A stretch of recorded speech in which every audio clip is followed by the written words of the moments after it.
Hi everybody, it's Tatiana and today I will be reviewing Queen Sugar by Natalie Bazile. If you are not aware, this has been adapted into a TV show on the OWN network. I have not watched the show, even though I want to say it's on like season 3 now, but I did not watch the show because I prefer to read the source material first. So now that I have read the novel, I can make the decision as to whether or not I want to watch the show.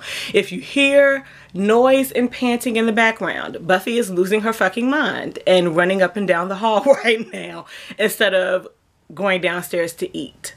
Just to give you a heads up as to what that noise is. The story follows the main character Charlie, who has inherited a cane sugar farm. Yeah, a sugar cane farm, that's what it is, from her father, and she makes the decision to move herself and her daughter to her father's hometown where the farm is, and to try to learn what this sugar cane business is all about.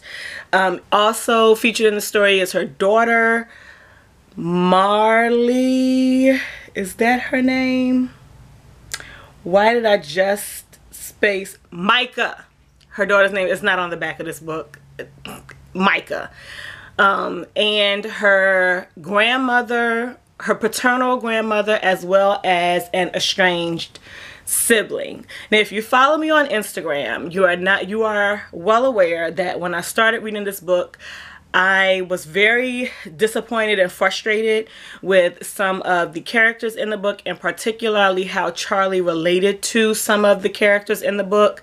And I really expected me to finish this novel and be completely frustrated with the characters while still liking the story. That is not the case. There are a couple of characters who I was still frustrated with. There were a couple of truly unlikable characters, and I am not one of those kinds of people who thinks you have to like the characters in a novel to like the story. Particularly, it makes a big difference if you have unlikable characters and the story is still enjoyable.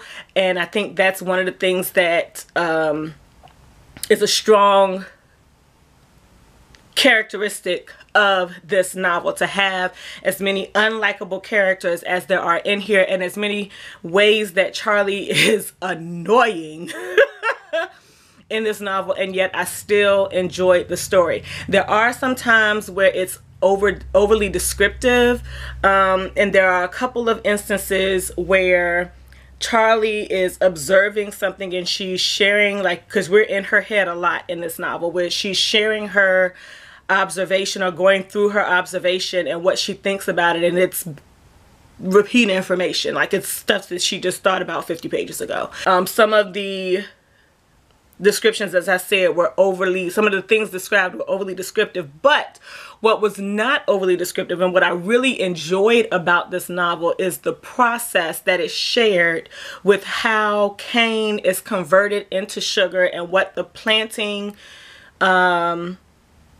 and harvesting schedule is like for growing sugarcane. I've only read one other novel that had anything to do with sugarcane in it, and that was The Polished Hoe by Austin Clarke. And you all know how I felt about that about that novel. But this is only the second novel that I've read that had to do with anything with sugarcane, and I really enjoyed seeing Charlie's growth from coming in to this inheritance and knowing nothing about the process to where she ends up as she's learning, and the people that she comes into contact with who help her and work with her in this. I think the importance of community is really pushed in this novel, because there are instances where the only help that she's getting is from the community that she's surrounded herself with. So it's like you're with your blood family, but also the importance of community and found family is in here as well. Another one of the characters is her brother, Ralph Angel, and Ralph Angel has this typical characteristic of the type of person that he is and the type of things that he's dealing with and struggling with. Whereas he's made some poor decisions in life, and instead of understanding that there's work that you have to do to get beyond those poor decisions and to be taken seriously, he expected so many things to be handed to him when you weren't do anything to be handed to you. He had this feeling of entitlement, and this issue that he had with Charlie that had absolutely nothing to do with Charlie, but him taking his problems out on not just Charlie but the people around him as a whole. And it's not abnormal for the type of issues that he's dealing with, as well as some of the things that he's neglected in his life in the past, to, you know, continuously try to put himself out there as something who's more, or someone who is more qualified for something than he is, someone who's able to work with other people when he's really not. And part of the reason that he's really not is because he has these underlying issues that he is aware of, but nobody else seems to be aware of. So I had a little bit of an issue with the character, but not the way that he was portrayed. Because I really think she did a good job with these characters. And that is a long way from where I was when I first started reading this book. I did make a prediction on Instagram. My prediction was correct, but I think it served the story well that my prediction was correct.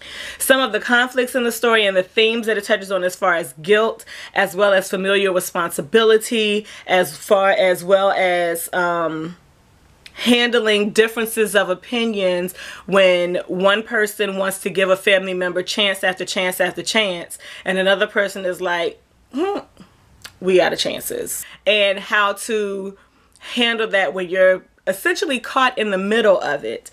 But I don't think, for a lot of things in this novel and a lot of conflicts in this novel, I don't think Charlie handled them necessarily well. Particularly some of the issues that she has with her child, with the way that her child speaks to her, the lack of respect. And that was something that was never touched on in the story. Like, I don't care if you are prepubescent or pubescent. You don't tell your mother to shut up and still manage to have teeth to chew your food later on in the evening. Like, that was mind-boggling to me, along with some of the other things that she said and did in this story, and how Charlie handled or didn't handle them. So there's a lot to take away from this. You do have to give the novel its time. It's not something, and I'm not saying that if you get into it and you don't like it, don't DNF it. If you don't like the writing, if you don't, you know, like the way that the story is going, and you want to DNF it, by all means, go right ahead. I kept reading it because the writing was growing on me. And there were just the way that things were so vividly described that put you into, I've never seen sugarcane in my life.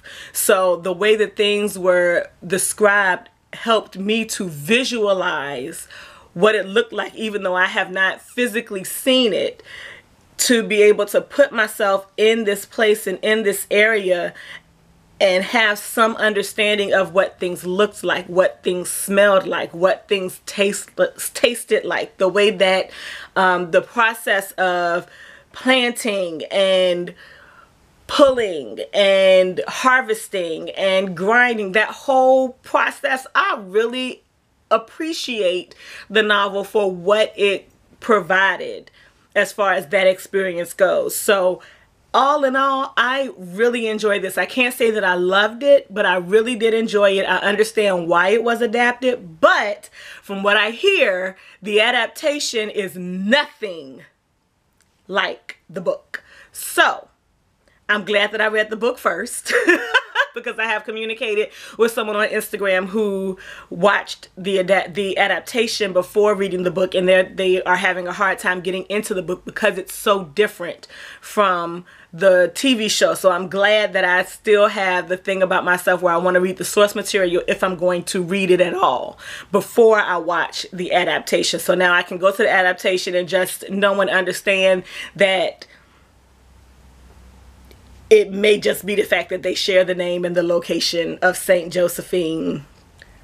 I don't even remember what the state, Louisiana. That's all that I have for this review. Hopefully this makes sense. I never feel like I'm making decent sense while I'm talking, but you all say that the reviews are great. So hopefully this falls in line with that. Thank you all for watching, and I hope you have a good weekend, whenever you see this video. Peace out.